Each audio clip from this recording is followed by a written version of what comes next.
Nós gostamos de justiça. Gostamos que as pessoas que fazem algo mal, que elas sejam punidas. Principalmente se elas fazem algo mal para a gente. Por exemplo, o nosso país está passando por momentos de uma crise absurda, econômica, política e qualquer outra coisa moral que você queira. E essas pessoas que fizeram isso prejudicaram a mim e a você. E é consenso geral que todo mundo está de cara com isso e está bravo e quer justiça, porque você foi prejudicado. Mesma coisa quando você está dirigindo, você que já tem carta, e alguém corta a sua frente, alguém até bate no seu carro. Ah, eu queria que esse cara se desse mal. Tem gente que até joga uma praga. Tomara que ele, lá na frente, sei, tem gente. Outra coisa, quando alguém mente para você. Ah, mas tomara que ele se lasque na vida dele. Só que a gente deseja justiça para os outros quando as pessoas erram, quando as pessoas inclusive pecam, mas a dificuldade que temos é que nós não queremos justiça para nós mesmos algumas vezes. Por exemplo, se é o seu caso de ter irritado sua irmã Caroline. Não fui eu. Mãe, me perdoa. Vamos supor que fosse eu nessa história, né? Mas outra coisa, se é você que andou sem cinto e o policial pegou, então sabe o que é? Eu sempre ando com cinto, mas hoje foi sem querer, foi muito rápido, não percebi. A gente quer justiça para os outros. E a gente sabe que quando alguém erra, tem que ser punido. Mas quando é para a gente tem dificuldade de lidar com isso. E é exatamente nesse ponto aqui que eu quero começar a história de hoje com vocês. A gente está estudando já há algum tempo sobre Era Uma Vez. Era Uma Vez conta a história do Antigo Testamento, que está na Bíblia, essa primeira parte da sua Bíblia aí. E no Era Uma Vez, a gente vai ouvir a história de Deus. Não, o personagem principal não é o homem. Não somos cada um de nós aqui. É o próprio Deus. E Deus vai contando a história de como Ele fez o mundo. Desde o começo, Ele mostra como Ele criou o homem, perfeito, bonito, num lugar bonito, num lugar perfeito, num lugar onde as coisas aconteciam do jeito que Ele sempre quis. Mas chegou num momento da história, e foi logo no comecinho ali, que esse homem virou as costas para Deus, de maneira que ele pecou. Deus disse uma única coisa para ele não fazer, e o homem disse, eu vou fazer. E Deus puniu esse homem por causa do pecado, tirando ele do jardim do Éden, e agora ele teria consequências para ele e para toda a natureza, sobre o pecado que ele cometeu. Mas diante disso, ainda assim, Deus continuou se relacionando com esse homem, cuidando desse homem, a ponto dele escolher uma família, um casal, Abraão e Sara, Gênesis capítulo 12, a gente já estudou isso aqui, para então separar para ser uma grande nação. Quando eles ainda eram duas pessoas, um marido e uma esposa, um homem e uma mulher, Deus separou essa família para ele. E desde então, Deus foi cuidando dessa nação, desse povo. Um casal que nem poderia ter filhos, Deus miraculosamente dá um filho para eles, ele se torna uma grande nação. Deus cuida dessa nação, faz promessas para essa nação, dá para eles uma terra perfeita, tudo o que eles precisavam, mas esse povo, vez após vez, vira as costas para Deus e vai fazendo aquilo que Deus não quer que eles façam, desobedecendo a esse Deus. E as consequências sempre são difíceis, e cada vez as consequências são piores, mais terríveis. O que acontece é que esse povo, por um tempo, viveu sobre o domínio de Deus, ou sobre a autoridade de Deus. E a gente chama isso de teocracia. Só que esse povo não estava contente com isso. E ele começou a olhar as nações que estavam à volta, os países que estavam em volta. E eles viram que nos países que estavam em volta, eles tinham um rei. E eles não queriam ser assim, o povo que Deus cuida. Eles queriam ser como os outros países. Os outros países que têm um rei. Ah, a gente quer um rei, a gente quer um rei, a gente quer um rei. Tá bom, vocês vão ter um rei. Eles têm um rei que Deus coloca, mas esse rei é um ser humano que faz coisas muito erradas, peca diante de Deus, coisas que Deus tinha dito para ele não fazer. Deus vai provendo outros reis, até que então essa nação, que era um país firme e que Deus cuidava, rebela-se de tal maneira contra Deus que ela se divide. E ela se divide em dois. O reino do norte, que nós chamamos agora de Israel, e o reino do sul, que nós chamamos de Judá. É por isso que o Judá, que agora nós chamamos o povo de Israel de judeus. Ah, mas era israelita, agora virou judeu? É, porque agora o povo dividiu. 10 tribos viraram Israel e outras 2 tribos viraram Judá. Essas 10 tribos aqui começaram a ter reis muito maus. Reis que não obedeceram a Deus de maneira nenhuma. Nenhum rei obedeceu a Deus. Elas se afastaram de Deus de tal maneira que eles se corromperam com outros deuses, começaram a adorar outros deuses, sendo que Deus sempre disse para adorar só a Ele. Eles também começaram a ter prostitutos cultuais. Sabe o que é um prostituto cultual? Gente que fica num templo, num lugar, uma prostituta cultual ou um prostituto cultual, para que as pessoas vão adorar esse Deus. Que jeito? Vão lá, fazem sexo com esse prostituto cultual, com essa prostituta cultual, de maneira que o sexo cultue ao Deus pagão deles. Olha o nível que esse povo chegou. Eles não deveriam adorar outros deuses. Agora, eles vão fazer sexo com outras mulheres e outros homens para adorar um Deus que nem Deus de verdade era. Isso acontece no povo do norte. O povo do sul demora um pouco mais para se corromper, porque de vez em quando aparecia um rei bom.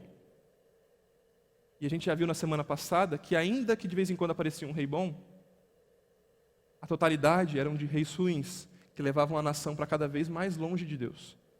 E aquilo que aconteceu no norte, ainda que demorando um pouquinho mais, também aconteceu no sul. Tá, mas isso a gente aprendeu já até na semana passada. Um povo que se afastou de Deus.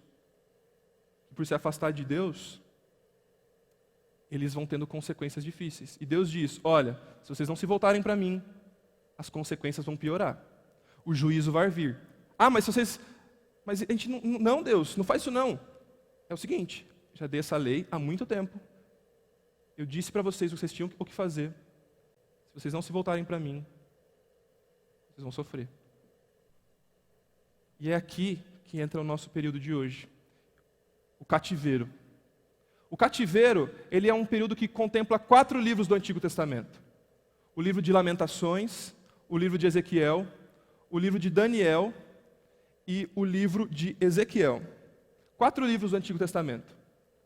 Cativeiro, Esther, Lamentações, Ezequiel e Daniel. Só 4 livros. Nesses 4 livros, eles vão contar a história do que aconteceu depois que o povo estava cheio de reis, que foi corrompendo o povo. E como aquela nação se distanciou de Deus totalmente. Todo mundo se distanciou de Deus. E nesses 4 livros, a gente vai ver as consequências desse afastamento de Deus. A primeira das consequências que nós vamos ver, na verdade, a maior de todas as consequências, é o juízo de Deus. O juízo de Deus acontece, eu quero ler com vocês, por favor, a gente vai ver, estudando esse período, no livro de Lamentações, capítulo 1. Abre sua Bíblia comigo em Lamentações, capítulo 1, se você tem aí. Quem escreve Lamentações é um cara chamado Jeremias. Jeremias escreve esse livro aqui, e ele já tinha escrito um outro livro anteriormente, o profeta Jeremias.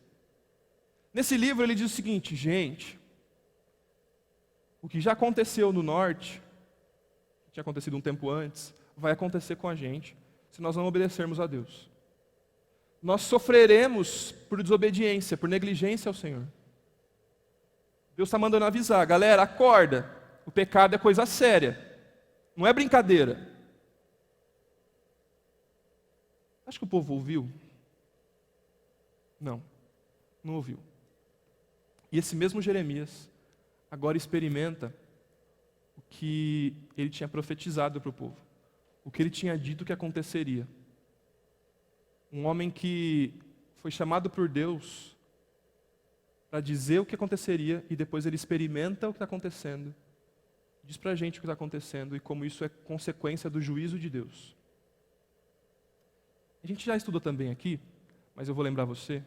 Deuteronômio, um livro também do Antigo Testamento, no capítulo 28, vai falar de consequências que teríamos se nos afastássemos de Deus, ou consequências que Israel teria se afastasse de Deus.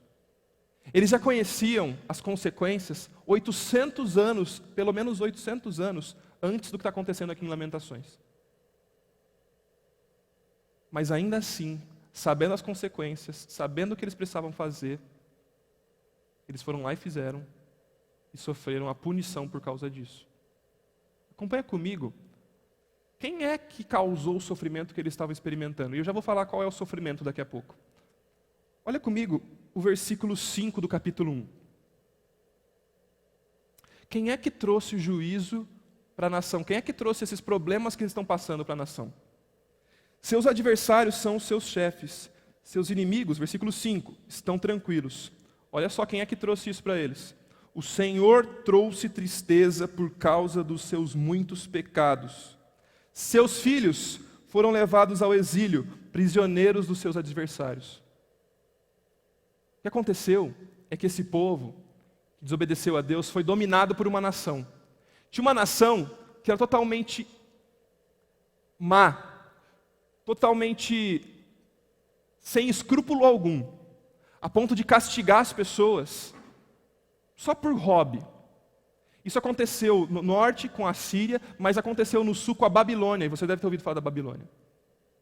Essa nação tinha por objetivo dominar todo Israel e dominar outras nações que estavam à volta. E eles são estrategistas. Eles pegam as pessoas mais sábias, as mais fortes, as mais bonitas daquela nação, e pegam ali e levam para a Babilônia para eles serem servos, escravos e trabalharem na Babilônia. É aqui que acontece a história de Daniel, Sadraque, Mesaque e Abidnego. Gente que era muito capacitada e que eles pegaram para ser escravo ali. O resto, eles deixaram que a míngua. Comida já não tinha mais, cuidado com a saúde já não tinha mais.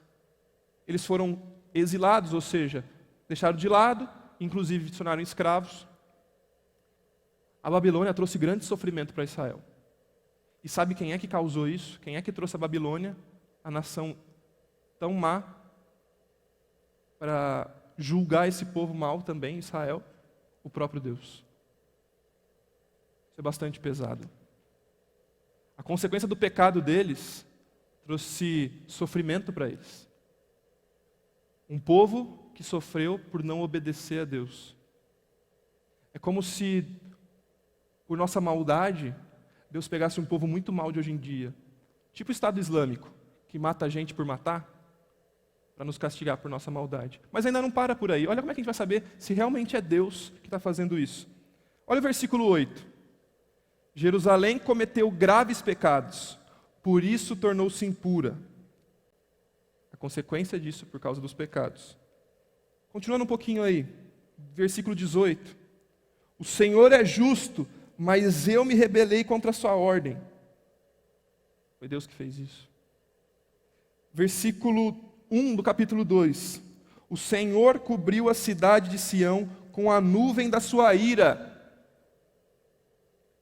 Foi o Senhor que conduziu o povo ao sofrimento por causa do pecado deles.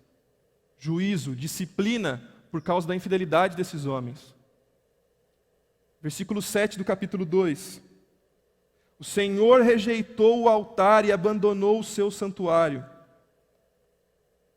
Foi o Senhor que rejeitou a adoração desse povo. Versículo 5 ainda do capítulo 2. O Senhor é como um inimigo, Ele tem devorado Israel. Esse povo sofre por causa da infidelidade do próprio povo. O povo se afastou tanto de Deus que ele sofre. Agora acompanha comigo, que tipo de sofrimento é esse? Versículo 1 do capítulo 1. Como está deserta a cidade, antes tão cheia de gente. Um povo que habitava feliz, num império tão forte, agora os mais sábios, os mais fortes e bonitos foram levados para um povo, a ser escravo lá, e o resto que se vire. Versículo 3 do capítulo 1. Em aflição e sob trabalhos forçados, Judá foi levado ao exílio. Eles tinham que trabalhar como escravos, forçados. Capítulo 2 agora. Versículo 11. Meus olhos estão cansados de chorar, minha alma está atormentada, meu coração se derrama, porque o meu povo está destruído, porque crianças e bebês desmaiam pelas ruas da cidade. A nação passa por tanto sofrimento, a ponto de ter criança e bebê jogado pela cidade, no chão. Provavelmente corpos de crianças jogados pelo chão. A imagem aqui é muito forte. Muito forte. Se você vê quando um desastre natural acontece, tipo Haiti ou outras coisas assim, ver gente morta no chão já te dói o coração. Imagina gente morta no chão por causa de uma guerra, por causa de um domínio de uma outra nação. E você sabe que é consequência de pecado. Mas olha só o que mais acontece. Capítulo 2, versículo 15. As pessoas zombam o povo de Deus porque aconteceu tudo isso com eles. Capítulo 4, versículo 10.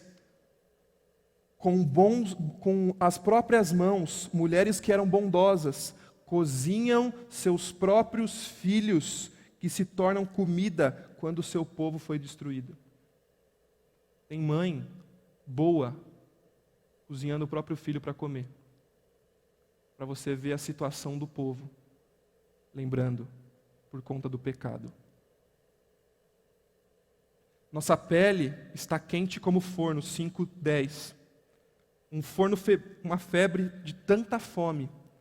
As mulheres têm sido violentadas em Sião e as virgens nas cidades de Judá. Olha o que o texto está dizendo, gente. Eles estão com febre por comer carne humana. Eles estão vendo as virgens da cidade passarem por estupro coletivo. Se a gente fica chocado com uma jovem, e temos que ficar chocado com isso, com certeza, quanto mais muitas jovens passando por isso, tudo isso porque se afastaram de Deus. Deus permitiu que a Babilônia dominasse aquele povo, para que ele acordasse do que estava fazendo. Capítulo 3, versículo 39. Como pode um homem reclamar quando é punido por seus pecados? Como pode um homem reclamar quando ele é punido por seus pecados? Aqui eu quero fazer uma rápida pausa. Quantas vezes nós não sofremos, somos julgados por conta de erros que nós mesmos cometemos, por conta de não levarmos a sério o que Deus está ensinando para a gente. Agora, algo acontece aqui. Esse povo acorda por uma coisa que eles não estavam percebendo. Que eles foram negligenciando Deus, mesmo chamando a atenção várias vezes. E quando eles chegam ao fim do poço, eles acordam. E agora, Jeremias demonstra a esperança. A esperança baseada no caráter de Deus, que é um Deus bom e um Deus que cuida. E é o único lugar firme o suficiente para que eles apoiassem aquilo que eles tinham. Era a única pessoa que eles tinham em quem confiar. Eles não tinham outro lugar para ir. Olha o capítulo 3, versículo 21. Ele olhava tudo aquilo e sofria. E ele vai dizendo isso durante esse livro, se você tiver a oportunidade de ler em outro momento. Mas olha só, depois de tanto pensar, de tanto ver o sofrimento, e sabe por que o sofrimento? Porque eles estavam pecando contra Deus. Olha qual foi a percepção que o autor desse livro teve. Capítulo 3, versículo 21. Todavia, lembro-me também do que pode me dar esperança. Quero trazer à memória aquilo que me dá esperança. Graças ao grande amor do Senhor é que nós não somos consumidos, pois as suas misericórdias são inesgotáveis, renovam-se a cada manhã, grande é a sua fidelidade. Digo a mim mesmo, a minha porção é o Senhor, portanto, nele porei a minha esperança. O Senhor é bom para com aqueles cuja esperança está nele, para com aqueles que o buscam. O que ele chegou à conclusão aqui é que ele tinha esperança. E que Deus, embora disciplinando o povo, não acabou com esse povo, diferente do que aconteceu com o povo do norte, que se dispersou, se misturou a ponto de ser dizimado e acabar. Os judeus, o povo do sul, continuou existindo, disciplinado por Deus, bem verdade, mas eles tinham esperança. Um povo que está sofrendo, um homem que está vendo gente na rua jogada, está vendo mulheres sendo abusadas, vendo mães comendo os próprios filhos, diz o seguinte: eu quero trazer à memória aquilo que me dá esperança. E o que dava esperança para ele é saber que Deus continuava sendo bom e que Deus continuava cuidando dos seus. Deus tinha uma aliança, e é isso que aparece no versículo 22. Deus tem um amor leal para com os seus. Deus é alguém em que se pode confiar, porque Ele se interessa por aqueles que Ele escolheu, por aqueles que estão andando com Ele. Deus certamente é bom, é o que Ele diz, para aqueles que andam com Deus. Existe esperança, é o que Jeremias está dizendo. O que ele está dizendo aqui é que não existe lugar mais sólido, mais firme para se apoiar do que no próprio Deus.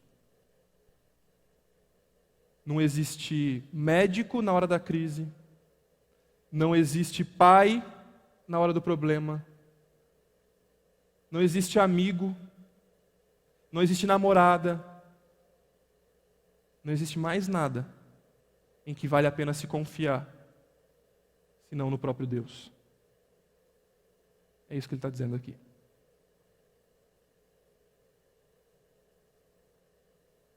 Se isso não te choca, eu não sei mais o que pode nos impressionar de fato. Um homem que vê a consequência do pecado e sabe que isso é a ira de Deus, consegue olhar para Deus e perceber que Ele é o único lugar que dá para se apoiar. Se você já confiou em Deus, você sabe do que eu estou dizendo. Por último, acontece alguma coisa fantástica aqui, que até então não tinha acontecido. Durante anos, muitos anos, a nação foi se afastando de Deus. Foi virando as costas para Deus cada vez mais, se distanciando do que Deus queria para eles. Abriram pequenas brechas, bem verdade, no começo. Coisas que qualquer um faz. Mas chegam a ponto de oferecer o próprio filho. Isso acontece no período anterior. Como adoração a um Deus. Como as nações do lado faziam, eles começaram a fazer também. Pegaram crianças, bebês pequenos, recém-nascidos talvez, e jogavam em panelas quentes para adorar um Deus que não era o Deus deles. Diante da consequência do pecado, eles sofrem tanto. E algo em nenhum momento tinha acontecido e acontece aqui. Eles clamam a Deus. Eles entendem que Deus é o único lugar que dá para se apoiar e eles clamam a Deus. certos que Deus é fiel, que Deus é bom e que Deus cuida, porque o arrependimento deles é sincero. E eles sabiam que Deus retribui arrependimento sincero. Capítulo 3 ainda. Agora no versículo 35. Desculpa, versículo 40. Lamentações 3:40. Examinemos e coloquemos à prova os nossos caminhos, e depois voltemos ao Senhor. Levantemos o nosso coração e as mãos para Deus, que está nos céus, e digamos: pecamos e nos rebelamos, e tu não nos perdoaste. Eles começaram a confessar. Jeremias está dizendo para o povo: vamos dizer que a gente errou contra ele. Eles precisavam examinar o que estava acontecendo dentro deles. Eles chegaram onde chegaram porque fizeram o que fizeram.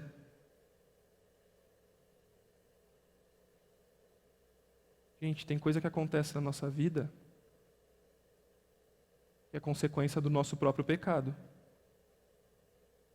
Tem coisa que acontece na nossa vida até, e Deus permite isso, por consequência de pecado das pessoas que nos cercam.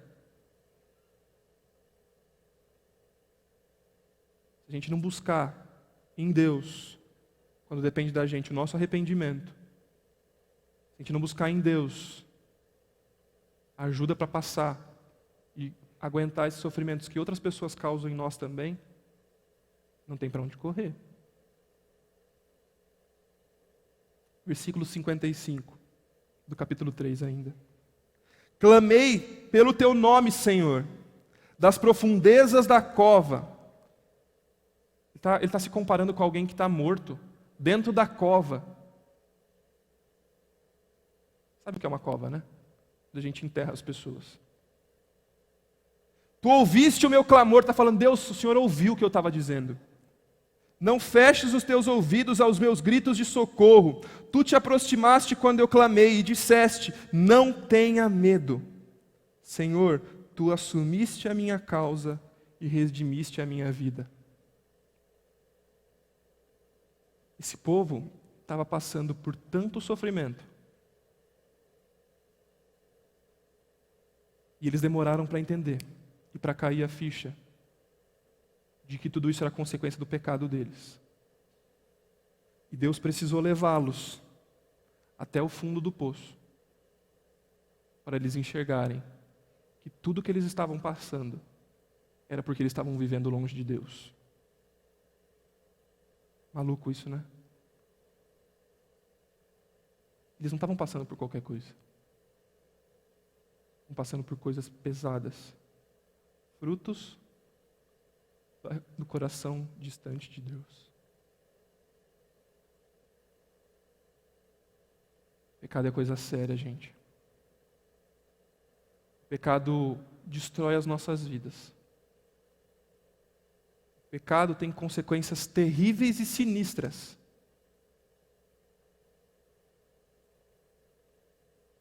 A gente não pode brincar com ele. Se tem algumas lições que eu posso aprender com vocês hoje, a primeira de todas elas é: assim como nós queremos justiça, e eu falei isso lá no começo, para quando as pessoas erram, Deus é justo. E continua sendo bom por isso, continua sendo amor por isso, porque Ele não nega nenhum dos seus atributos. Porque Ele revelou a sua vontade e porque Ele não pode negar-se a si mesmo. Deus mostra a consequência que o pecado tem. Pecado não é coisa com que se brinque. Quando você sabe o que está fazendo de errado diante de Deus, por favor, para. Para.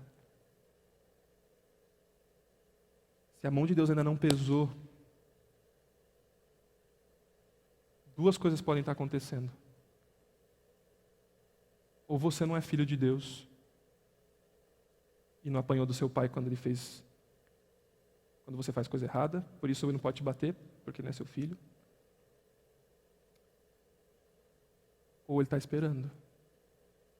Demora para se arrepender não, cara. Toda vez, e eu percebi isso na minha vida, era muito mais difícil voltar atrás. A graça de Deus é suficiente para cuidar e para a gente voltar de qualquer lugar que a gente estiver. Mas se Deus está te mostrando alguma coisa hoje, não perde tempo não. Outra coisa é que Deus é o único lugar, a única pessoa em quem a gente tem segurança para se apoiar. Não tem outro lugar para a gente se apoiar que valha mais a pena. Não tem outro lugar mais estável e melhor. Só Deus. Outra coisa, se você está entendendo que tem coisa errada na sua vida, diz isso para Deus. Grita para Ele. Confessa isso para Ele. Se arrependa. Se você quer coisa para fazer durante essa semana para entender o que eu estou falando, lê de novo o livro de Lamentações. Não vai demorar mais que meia hora. E lembre-se do que o pecado causa em nossas vidas.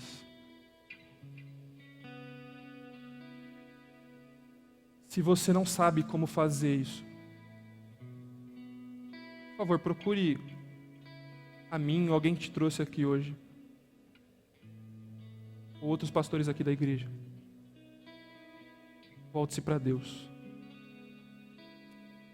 Antes de encerrar, eu tenho uma coisa que quero te motivar a voltar semana que vem. Durante esse período do cativeiro, que é o que a gente estudou hoje, a gente não viu redenção ainda.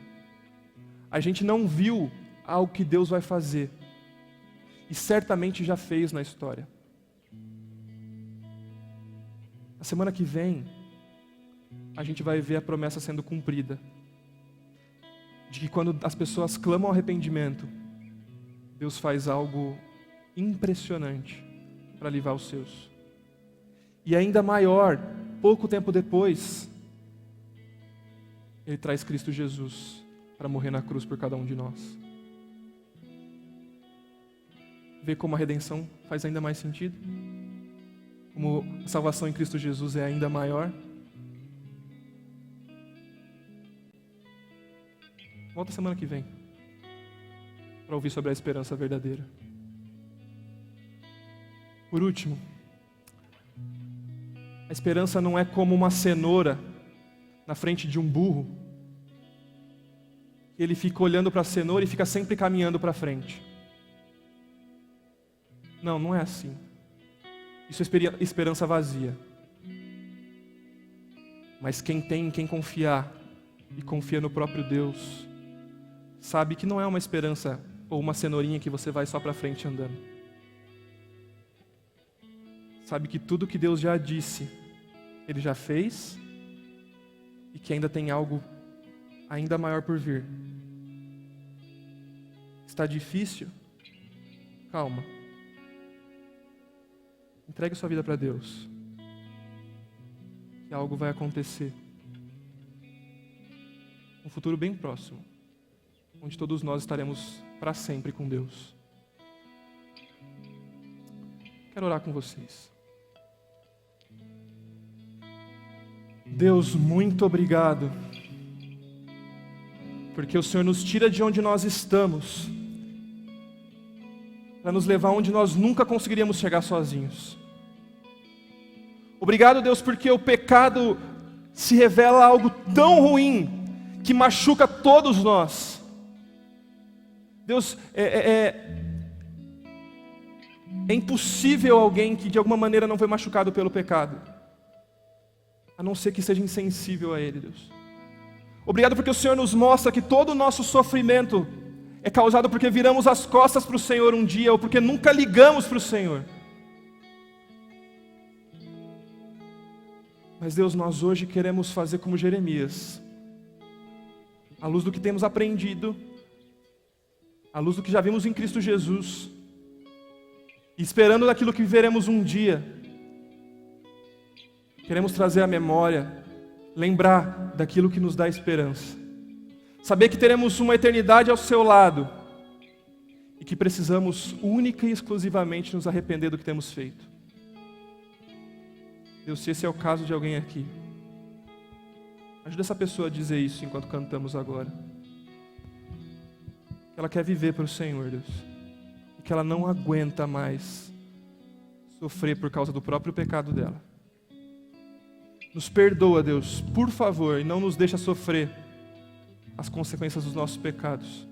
Porque nós sabemos que o Senhor é bom, misericordioso, amoroso e nos dá muito mais do que merecemos e não nos dá aquilo que nós sempre buscamos com o nosso pecado. Em nome de Cristo Jesus que nós oramos. Amém.